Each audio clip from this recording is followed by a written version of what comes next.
Hello friends, I am Anjali Shah and welcome back to my channel. So first of all, क्योंकि Navratri start हो चुकी है, a very happy Navratri to you all. And मेरे घर पे भी नवरात्रि हो रही है, that's why this ethnic look today. And also thank you so much कि आपने मेरे प्रीवियस वीडियो को इतना प्यार दिया एंड इतने अच्छे कमेंट्स किए. मतलब मैंने सारे कमेंट्स खुद से पढ़ा एंड जहाँ तक हो पाया मैंने रिप्लाई भी करने की कोशिश की है. Thank you so much for your support and I hope कि आप फ्यूचर में भी मेरी ऐसी ही सपोर्ट करोगे. So friends, as per your demand मैं सब्जेक्ट वाइज स्ट्रैटेजी लेके आई हूँ एंड मैंने इसमें 3 वीडियोस बनाने का सोचा है, 1 for bio, 1 for chemistry and 1 for physics. So मैंने सेपरेट वीडियोस बनाने का इसलिए सोचा तीनों के लिए क्योंकि ताकि मैं अच्छे से एक्सप्लेन कर पाऊँ और कोई भी छोटा से छोटा पॉइंट भी ना छूटे. इन वीडियोस में मैं सबसे पहले बताऊंगी कि उस सब्जेक्ट में मेरे क्या मार्क्स रहे हैं, उसके बाद मैंने कैसे प्रिपेयर किया उस सब्जेक्ट को, मैंने कौन कौन से बुक सॉल्व किए, उसके बाद मेरी क्या गलती रह गई. बिकॉज देखो, अपनी गलती से तो सब सीखते हैं बट स्मार्ट वो है जो दूसरों की गलतियों से सीखे. तो मैं आपको अपनी गलतियाँ भी बताऊंगी एंड एट लास्ट एक छोटू सा मैसेज 2023 एस्पिरेंट्स के लिए.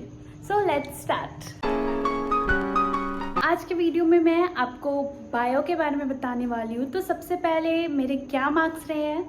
सो फ्रेंड्स, मेरे नीट 2022 में बायो में आए हैं 350 आउट ऑफ 360. उसमें बॉटनी में मेरे 180 में 180 है, बट जूलॉजी में I have got 170 out of 180. And believe me guys, ये मार्क्स लाना आपके लिए भी बहुत ईजी है, बस आपको कुछ बातें ध्यान रखनी है. So I will be sharing some. फिर आता है कि मैंने कैसे प्रिपेयर किया बायो को अपने एग्ज़ाम के लिए. सो मैं क्या करती थी, जब कोई टॉपिक मैं पहली बार पढ़ रही हूँ तो मैं उसका पहले लेक्चर देखती थी और लेक्चर में कुछ एक्स्ट्रा भी बताते थे तो मैं ध्यान से सुनती थी. उसके बाद एक बार जब मेरा लेक्चर फिनिश हो जाता था तो मैं NCERT लेके बैठती थी फर्स्ट टाइम. उस टाइम पे मैं एक पेन लेके बैठती थी साथ में और मुझे जो मेरे अकॉर्डिंग इम्पॉर्टेंट लगता था मैं अंडरलाइन करते जाती थी. एंड देन उसके बाद मैं प्रीवियस ईयर क्वेश्चंस करती थी. उसके बाद से मैं फिर से NCERT लेती थी बट इस बार एक हाइलाइटर के साथ, और मैं प्रीवियस ईयर के अकॉर्डिंग जो इम्पोर्टेंट रहता था उसे हाईलाइट करती थी.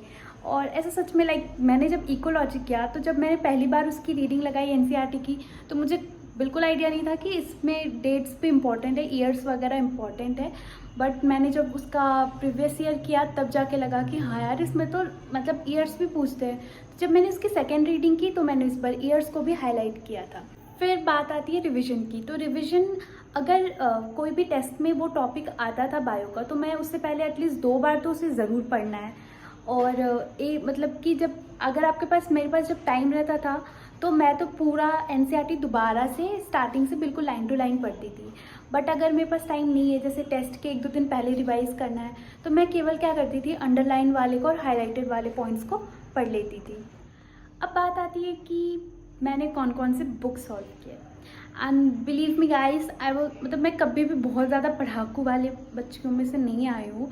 आई एम ऑलवेज मुझे कम पढ़ना ही पसंद है. तो मैंने हमेशा जो मुझे इम्पॉर्टेंट लगता था एग्ज़ाम के पॉइंट ऑफ व्यू से, मैं केवल वही पढ़ती थी और वही पढ़ के मतलब मार्क्स भी आ जाते थे. सो मैंने NCERT के अलावा कोई भी बुक की रीडिंग नहीं लगाई है, केवल NCERT की मल्टीपल रिविजन्स की है. एंड सच में मैंने बस वही किया है, क्वेश्चन के नाम पे बस प्रीवियस ईयर क्वेश्चंस किया है और बहुत सारे टेस्ट किए ताकि मेरे क्वेश्चंस की प्रैक्टिस बनी रहे. और अगर टेस्ट में भी कोई NCERT के बाहर वाला क्वेश्चन गलत होता था तो मैं बस उसका आंसर देख के उसे रख देती थी, मैं ज़्यादा ध्यान नहीं देती थी. बट अगर कोई NCERT का क्वेश्चन गलत हुआ है तो मैं उसे फिर अच्छे से एनालिसिस करती थी कि क्यों गलत हुआ एंड ऑल. उसके बाद आती है कि मैंने क्या गलती की थी मेरे पहले अटैम्प्ट में. सो देखो, मेरा क्या था ना, 12th में मुझे ऐसा लगता था कि NCERT में बहुत ही कम डेटा दिया है तो मैं NCERT से ज़्यादा प्रायोरिटी देती थी अपने इंस्टीट्यूट के मॉड्यूल को. और टेस्ट में भी उसके अकॉर्डिंग आते थे क्वेश्चंस तो मैं उसी को पढ़ते रहती थी और सोचती थी कि टेस्ट से पहले अगर टाइम बचेगा तो NCERT कर लूँगी. उस चक्कर में मेरा NCERT क्या है ना, छूटते गया. और जब मैंने पहला अटेम्प्ट दिया ना तो मुझे सबसे पहले निकलने के बाद यही पछतावा हुआ कि लाइक मैंने बायो के एनसीईआरटी को मतलब सीरियसली क्यों नहीं, कहना चाहूँगी कि ये मिस्टेक आप रिपीट ना करें। एनसीईआरटी बायो के लिए बहुत ज़्यादा इंपॉर्टेंट है, बहुत ज़्यादा, लाइक अब इस बार से तो और भी ज़्यादा इंपॉर्टेंट, क्योंकि अब स्टेटमेंट वाले क्वेश्चन आने लगे हैं। और यही मैसेज है 2023 एस्पिरेंट्स के लिए, क्योंकि अब आपको मतलब स्टेटमेंट वाले क्वेश्चंस को प्रैक्टिस करके जाना है। सर्टन रीज़न भी आते हैं, तो वो सब की प्रैक्टिस आप पहले से रखो, क्योंकि उसमें क्या होता है ना, थोड़ा ज़्यादा टाइम लगता है in comparison to one word answer वाले क्वेश्चन। और स्टेटमेंट वाले क्वेश्चंस आपके तब भी सही होंगे ना जब आप एनसीईआरटी लाइक अच्छे से आपकी रिवाइज्ड हो, अच्छे से आपकी की हुई हो, तो आपको स्टेटमेंट देख के पता चल जाएगा कि हाँ ये सही है, ये गलत है। बट अगर आपने एनसीईआरटी नहीं पढ़ी होगी तो आपको सोचना पड़ेगा और उसमें बहुत ज़्यादा टाइम लग जाएगा। मेरे भी इस बार यही हुआ है कि हमें स्टेटमेंट वाले क्वेश्चंस की कोई प्रैक्टिस नहीं थी, तो एग्ज़ाम में सडनली जब आया तो ऐसे मॉक टेस्ट में मेरे 30 to 35 मिनट्स में बायो हो जाता था, बट वहाँ मुझे 50 मिनट्स लग गया। और इस डर के कारण ही ना जूलॉजी में लास्ट में जाके मैंने 2 बहुत ही सिली मिस्टेक्स किए हैं। सो ये चीज़ आप रिपीट ना करें, पहले से प्रिपेयर्ड रहे, क्योंकि मुझे तो ऐसा मतलब मुझे लगता है कि हाँ अब नेक्स्ट ईयर भी असर्शन, रीजन और स्टेटमेंट वाले क्वेश्चन रहेंगे, तो आप उनकी प्रैक्टिस रखना अच्छे से। And that's all for the video. Last I would also like to add कि देखो नीट के लिए तो NCERT and previous year question का अगर आप कर लेते हो तो दैट्स इनफ, बट आपके जो मंथली टेस्ट होते हैं ना उसके लिए you have to go through teachers note. आप टीचर के नोट्स को भी पढ़ो फॉर दैट मंथली टेस्ट।